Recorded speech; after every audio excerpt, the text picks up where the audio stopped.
SEZకి సంబంధించి కూడా ఒక ప్రత్యేకమైనటువంటి నిర్ణయం తీసుకున్నారు. ఇది గతంలో చాలా సందర్భాల్లో మనం కూడా రిక్వెస్ట్ చేసాం. దానికి కూడా అంగీకరిస్తూ ఏదైతే వన్ టైం అష్యూరెన్స్ కింద SEZకి డొమెస్టిక్ సేల్ కూడా చేసుకునే అవకాశం ఏది ఇచ్చారు, ఒక క్యాపింగ్ లిమిట్ పెట్టి.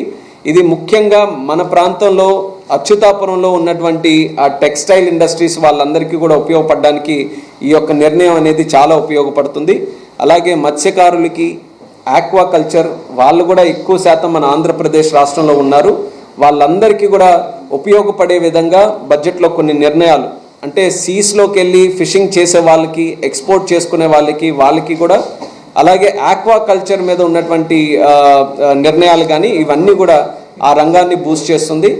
ఆంధ్రప్రదేశ్ రాష్ట్రం చంద్రబాబు నాయుడు గారు మళ్ళీ ముఖ్యమంత్రి అయిన తర్వాత సుమారు 14% GDP గ్రోత్ రేట్తో ఆంధ్రప్రదేశ్ రాష్ట్రం గ్రో అవుతుంది.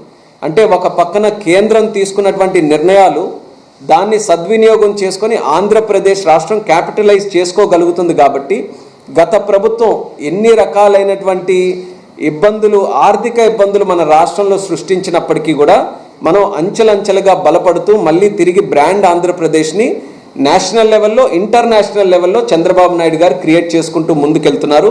ఈ యొక్క బడ్జెట్ ఆంధ్రాకి బెనిఫిట్, అలాగే పెద్ద ఎత్తున భారతదేశానికి కూడా వికసిత్ భారత్ 2047 లక్ష్యాన్ని చేరుకోవడానికి చాలా కీలకంగా ఉండబోతుంది.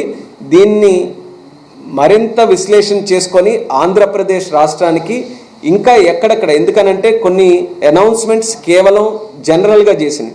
5 హబ్స్ క్రియేట్ చేస్తామనో, లేకపోతే ఇంత బడ్జెట్ దీనికోసం, ఈ స్కీమ్ కోసం నిర్ధారించామనో, అలా చేసినటువంటి వాటిల్లో ఆంధ్రప్రదేశ్కి ఆ యొక్క స్కీమ్స్ని ఎలా తీసుకొని రావచ్చు, దీని మీద ప్రత్యేకంగా మన ఎంపీలు కానీ మేము కానీ చంద్రబాబు నాయుడు గారి గైడెన్స్లో భవిష్యత్తులో కూడా కృషి చేసి ఈ యొక్క బడ్జెట్ని ఆంధ్రప్రదేశ్ రాష్ట్రం పూర్తి శాతం సద్వినియోగం చేసుకునే విధంగా మా తాలూకా కృషి కూడా ఉంటుందని తెలియజేసుకుంటూ